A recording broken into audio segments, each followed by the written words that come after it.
I am a 23-year-old woman.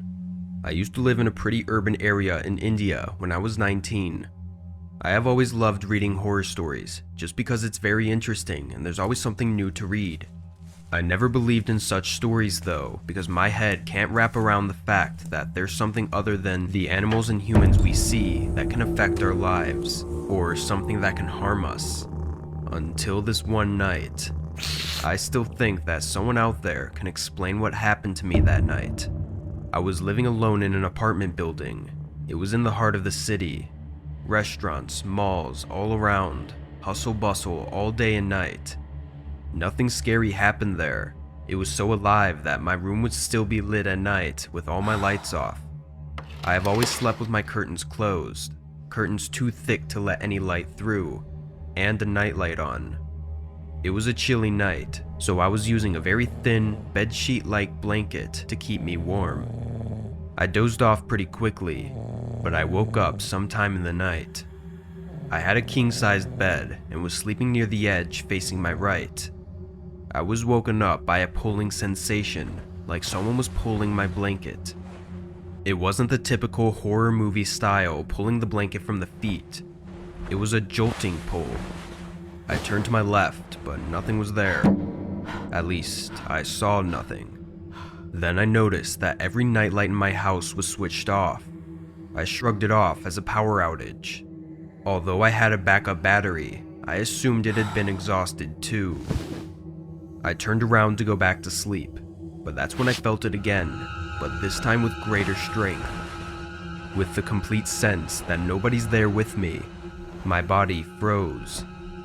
The blanket started pulling up and down, basically in every direction, as if it wanted to remove it from my body. And finally, it did.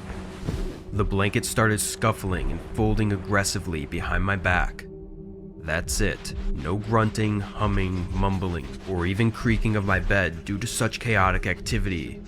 Just aggressive scuffling of the blanket in the dead silence of the night. It was very close to me, as I could feel the air from the blanket movement on my neck. My heart started jumping out of my chest, and I started crying, and then fainted from all the fear. I woke up the next morning on the same side and in the same position.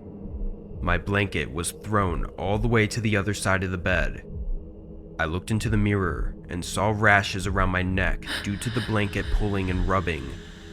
I lived there for a couple more weeks before I moved out. But thinking about that night, it still keeps me awake all night.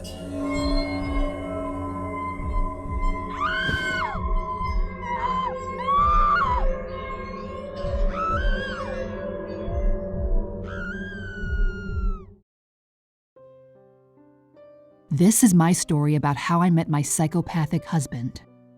5 years ago, I married the sweetest and most handsome man in the world, and I thought I was the happiest woman in the world. However, I did not know a terrible hell awaits behind that happiness at that time. After the wedding, we were having so sweet a time every day. Then one morning, I tried to open my eyes with a strange feeling, but couldn't open my eyes. I woke up screaming and realized that there was something sticky covering my eyes, nose, and mouth. And I dimly saw my husband smiling and holding something in front of me. I shouted, being startled, "What are you doing?" Then he said, "Honey, I was putting some honey on your face to make your skin look better." I pushed him and ran outside. My face was messed up with honey, and the honey flew into my eyes, nose, and mouth, making it hard to see and breathe. Then he shouted, "Let's have breakfast," and took the bread and shoved it into my mouth. My throat was choking, so I couldn't breathe properly. I screamed in pain and shouted for help, but he kept squeezing bread into my mouth so I couldn't speak. Shortly, I blacked out in the end. When I opened my eyes, I was in a hospital and saw my husband crying next to me. He was shaking his shoulders like crazy, but it turned out he wasn't crying. He was actually laughing. I couldn't grasp reality for a while, hardly understanding why I was lying in the hospital. Then he said, "If you pass out, I can't play with you anymore, honey. Next time, if you feel like you'll pass out, tell me in advance. Then I'll give you a break." I just realized the situation and screamed in anger. "Why are you acting like a psycho all of a sudden?" He answered after a short silence. "I've been waiting for this moment for the past 3 years. So long." His face looked to be thrilled. I was so shocked, so I burst into tears and shouted to him that I will call the police. Then he jumped up and shouted, "Shut up! Do you know how happy I am right now? Don't ruin my mood." He immobilized me, grabbing both of my hands. He held me in the hospital room for the rest of the day. Then he suddenly whispered softly, "In the meantime, I've been thinking about how to have fun with you every day, and I came up with a lot of ideas. Thank you for marrying me. Now I can play with you as much as I like." I cried at him in shock. "Why the hell? Why?" Then he laughed and licked my tears and whispered in my ear with a very small voice, "You were always a person who was always smiling." I hated seeing that. "So from now on, I'll always make you depressed. I'll make you live the rest of your life crying every day. Your tears are the most delicious to me." He laughed madly. I spit in his face, and he pulled back, covering his face. Then I dashed out of the room and ran to the police station. And I begged the police not to let him come next to me. And I went through divorce proceedings with him right away. Fortunately, I was able to slowly get away from him and started going back to a normal life. Sometime after I broke up with him, he texted me for the last time. "It is a pity. I still had a lot left to do with you." Eventually I divorced him, and then what I heard about him was so shocking. It turned out that he had already been married and divorced 3 times before he married me. And I was told that all 3 of his ex-wives committed suicide. Then finally I realized that he was looking for a toy to play with, not a marriage partner. But I was not tricked. Of course, I've had a hard time receiving psychiatric treatment for several years, but now overcame it. The day he left for the last time is still unforgettable. He took a Barbie doll out of his pocket. A string was tied around the doll's neck. Then he lifted the rope and let the doll hang by itself. And he said, "That's a pity. I wanted to make you like this." And he slammed the door shut and never came back. I gained a great realization since then. The realization is that human beings are more terrifying than devils. And those beings with a human's appearance, but are actually devils, are walking around you now as well.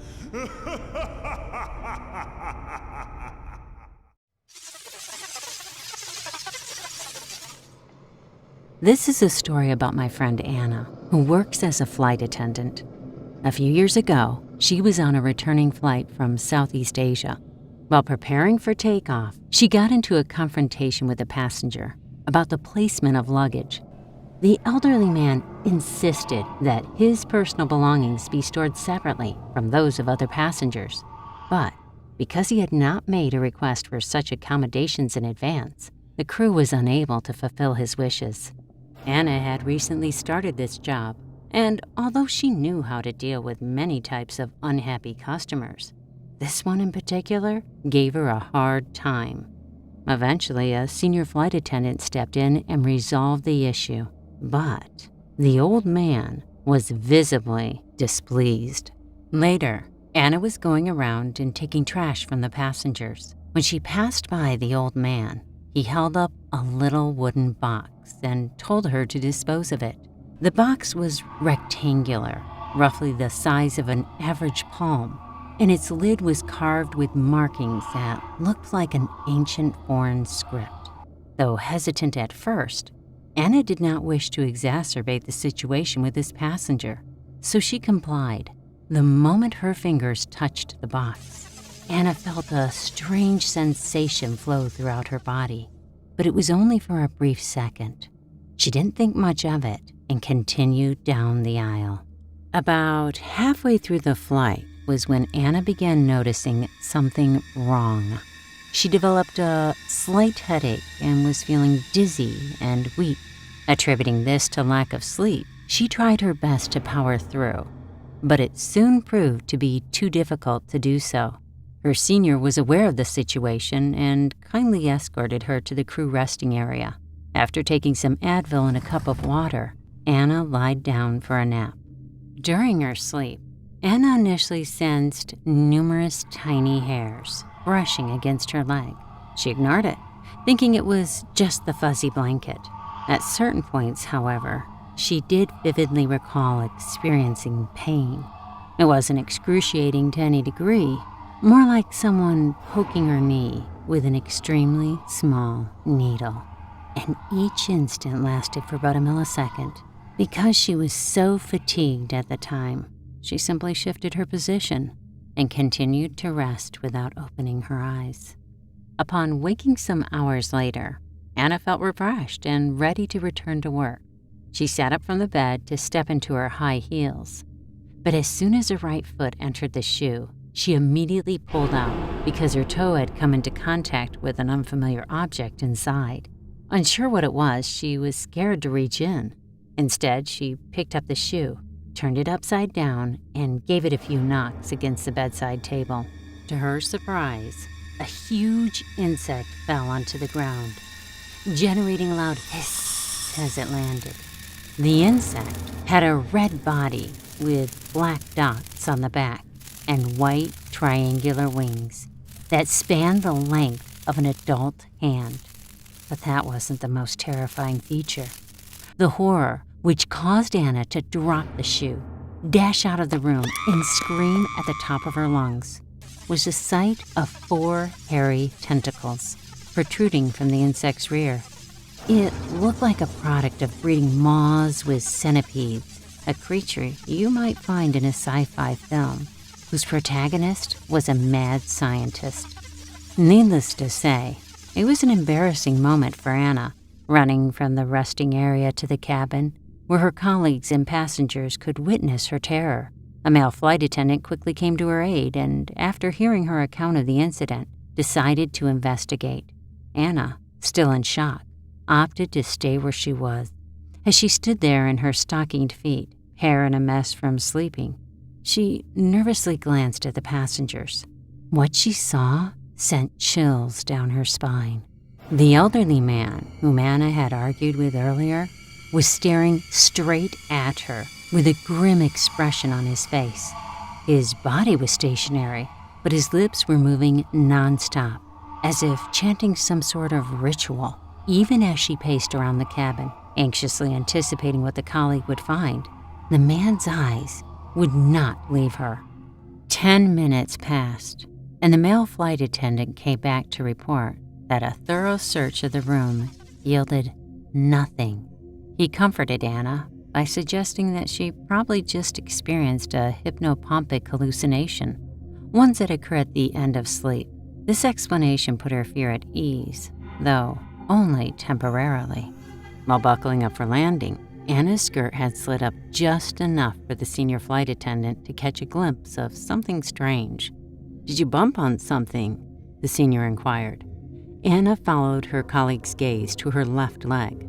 On the inner portion of her knee, barely visible through her skin-toned pantyhose, was a linear patch of darkness, about 3 to 4 centimeters in length. She rubbed the area. It didn't hurt, and the skin was not raised.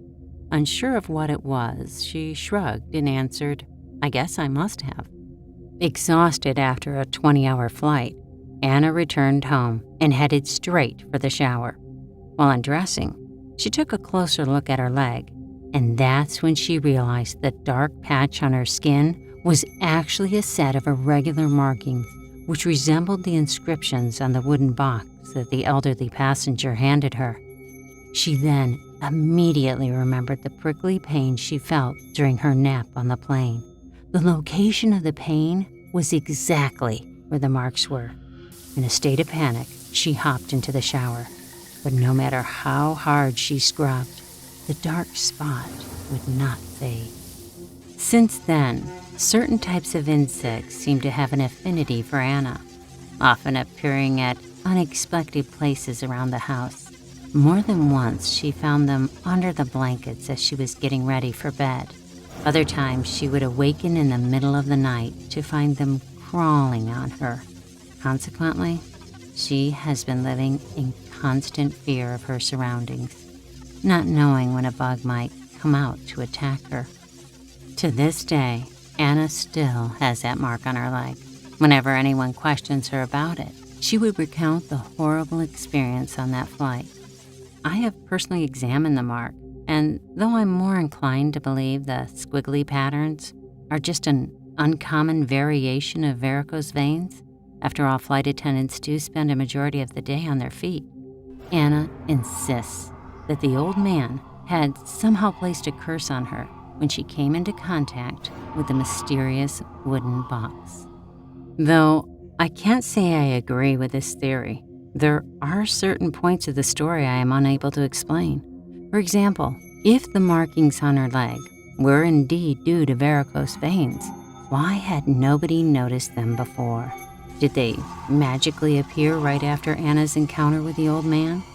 And why are there suddenly all these insects around her? Was all of this really just a coincidence?